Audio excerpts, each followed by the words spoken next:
Yeah, this is your boy comedian Lonelle Price. I want to thank For the Fresh Films for filming me today, and this is my set live at the Atrium in a Country Club Hills, and I hope you enjoy it.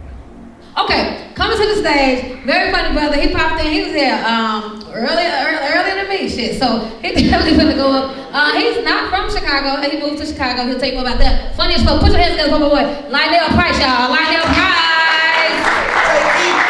Yeah.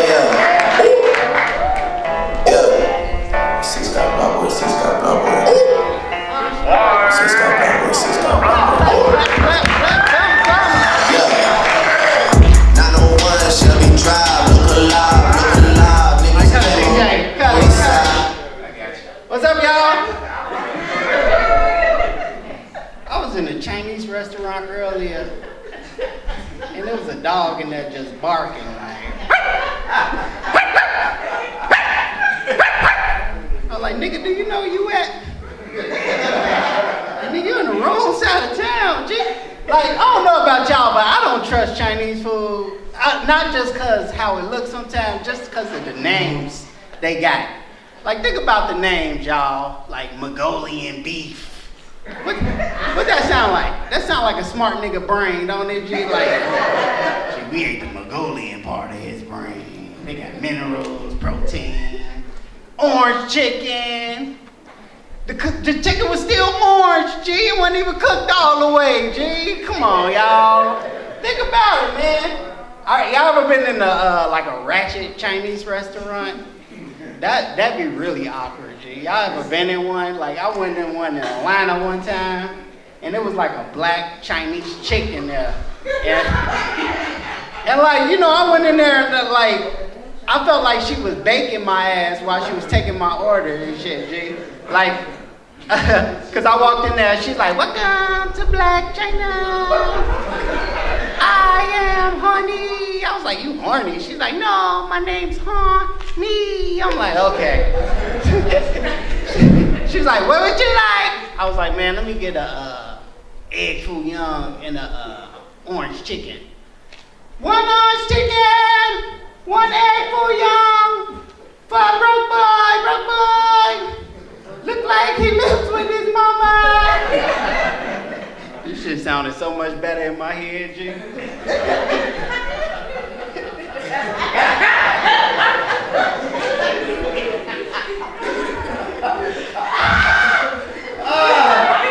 I love the spot though, G. I love the spot though, so I grabbed the menu and shit. It's called Black China. And I want someone to order from Horny. Ooh, honey is going to. Hello, what would you like? Egg roll. And let me get that nasty looking shit. One egg roll, one Mongolian beef, for strong independent sister. Real weave. Oh no. Baby daddy outside, cancel order.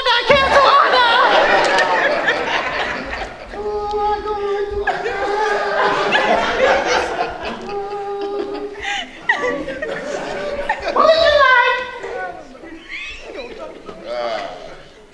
Let me get some shrimp fried mice. Large order for shrimp fried mice. For a big like me. Invisible army, camouflage.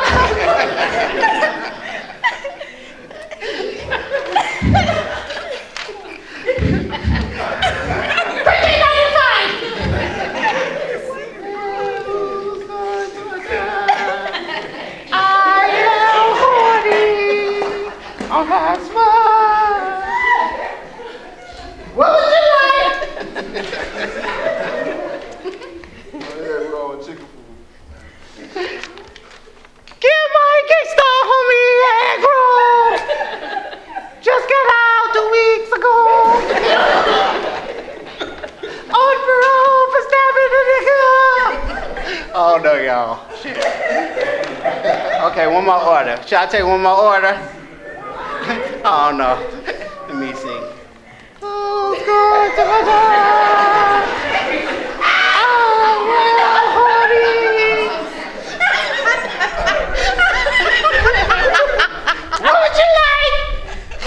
Let me get the what would you like? Shrimp fried mice. Shrimp fried mice. And let me get that nasty looking shit.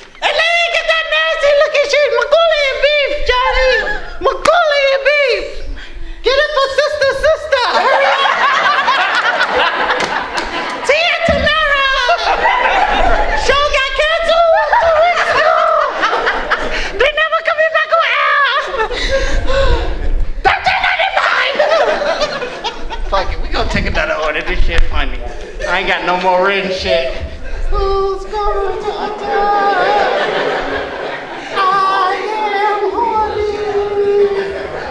Who's going to attack? I am horny. What would you like? I would like.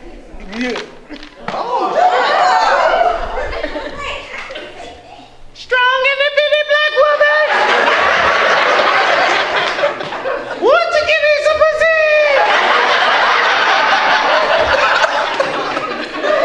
But I live at home with mama. So we have to be very quiet. Give her a Wakanda shake. A large Wakanda shake. Black Panther. I am Wook. Hi, y'all. I'm been Lonelle Price. Y'all been great. Lonelle Price, stupid ass. Give it up for me, stupid. Y'all participated, that was dope. Okay, y'all are really good friends. What is it about comedy that, that made you gravitate towards comedy? Oh man, life in general, man.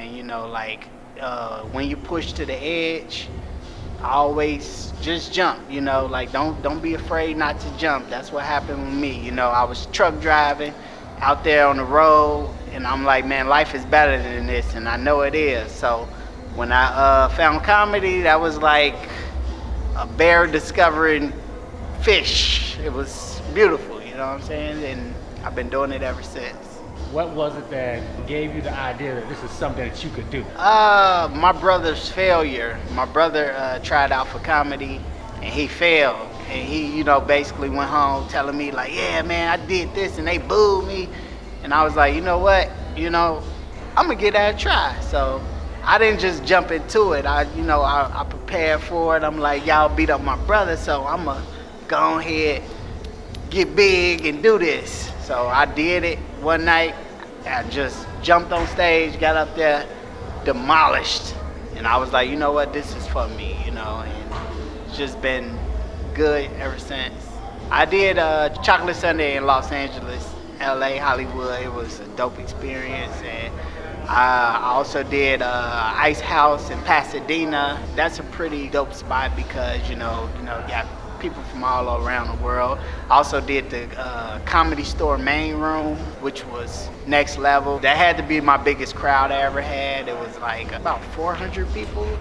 Comedy is, it's thrilling. When you love something, you'll just do it for free. And I opened up for Tom Green, Mr. Freddie Got Fingered, and that was next level. Like, a lot of people, it didn't mean nothing to them. That meant the world to me, man, because I love Tom Green. He was a funny white dude. And I got to meet Bill Burr. He was awesome. I met Chris Rock a couple times. And Legend. yeah, and I got to talk to Dick Gregory right before he died. So that was next level too, And see beautiful things like that, and that's why I love comedy, it brings the world closer. And then who are some of the people that have inspired you in terms of comedy, whether it's well-known people or just people, on your block, you know what I'm saying? Like Patrice O'Neal was one of the like, best. was the everything. He the reason why I even consider comedy, because he was just, he he was Malcolm X level in comedy, and people didn't even acknowledge his existence because he didn't do the Hollywood way, you know. He wasn't about to get involved in the crazy shit they had going on, the selling his soul. So he said, fuck all y'all, kiss my ass. And you know, like they tried to bury his name, but you know, he was just such a inspiration, like they couldn't, you know. And the second person would be this guy named Lynn Owens. It was my childhood friend I grew up with, and one of the funniest people I ever met. He was like my personal Red Fox. He was my personal Red Fox. One of the funniest guys I ever met in my life, and he wasn't a comedian. And it's people like that that lives among us. And I would have been that person, you know, but I went the other way and took my talent and started doing it, you know.